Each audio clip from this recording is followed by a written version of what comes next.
Hi, I'm Robert Rojas. In this video, I am going to share with you a simple technique in constructing a finite automaton with minimal number of states. This technique, however, is useful for constructing simple finite automata only. Other complicated finite automata require different techniques. Let's start now. Suppose you are asked to construct a deterministic finite automaton or DFA that accepts any string of zeros and ones ending with a substring 101. First, you have to figure out what are the input symbols or the elements of the set sigma, that is, the alphabet. Then figure out what is the minimum requirement or the minimum acceptable string. Since the problem states that the automaton accepts any string of zeros and ones ending with a substring 101, then the minimum acceptable string is 101. It is because the string itself 101 ends with a substring 101, even though it is an improper substring. So let us construct this minimum requirement first. Since this minimum substring 101 contains 3 input symbols, then we can construct an automaton with 4 states only.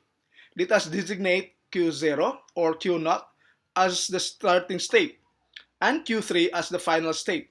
So now we have this simple automaton. The final state is shown as a node with double circle.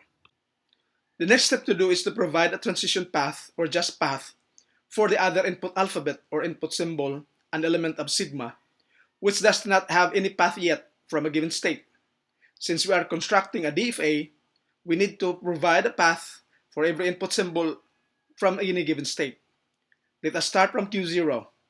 There is already a path from Q0 if we encounter a 1, but there is no path if we encounter a 0.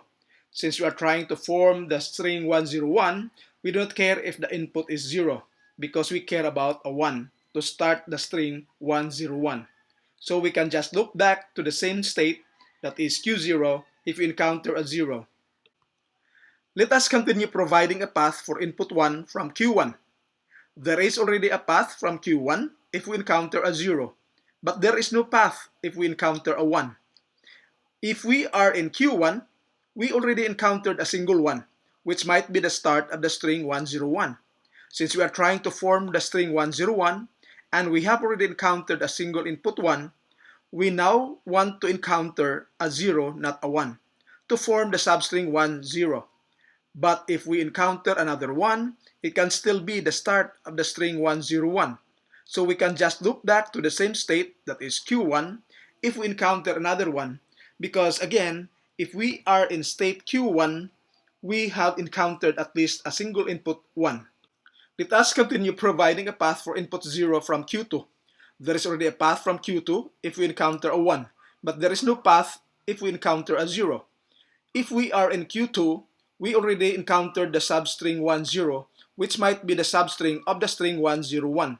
Since we are forming the string 101 and we already encountered the substring 10, we now want to encounter a 1, not a 0, to form the string 101.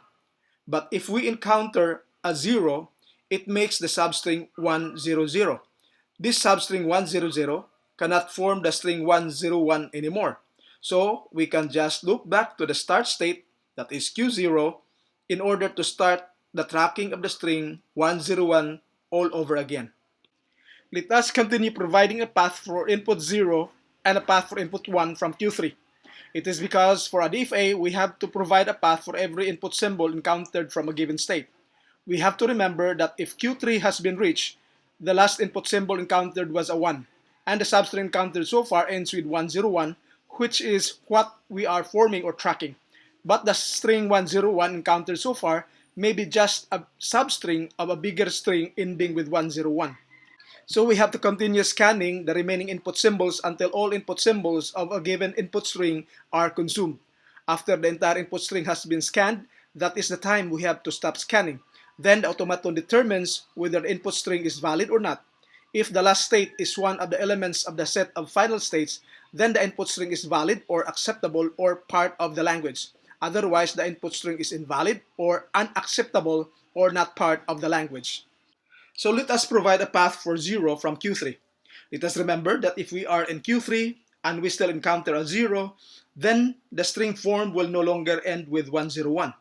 But since the last substring encountered so far ended with a 1, then that one ending could be the beginning of the substring 101.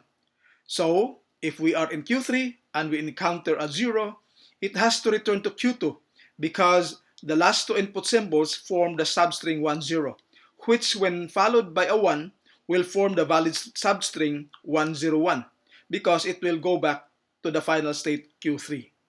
What about encountering a 1 from Q3? We have to remember that upon reaching Q3, the last input symbol encountered was a 1, and the substring encountered so far ends with 101, which is what we are trying to form or trap. But if we are in Q3 and we still encounter another 1, the string formed will no longer end with 101. But since the last substring encountered so far ended with a 1, then it needs the additional substring 01 to complete another substring 101. So, if we are in Q3 and we encounter another 1, then it has to return to Q1 so that when it is followed by the substring 01, it would form the valid string ending with 101. So we are done now. As can be observed, every node or state has a path to another state or possibly loop back to the same state for every possible input symbol that will be encountered. Since we plotted the minimum string requirement at the start of the construction, then a DFA with a minimal number of states is generated.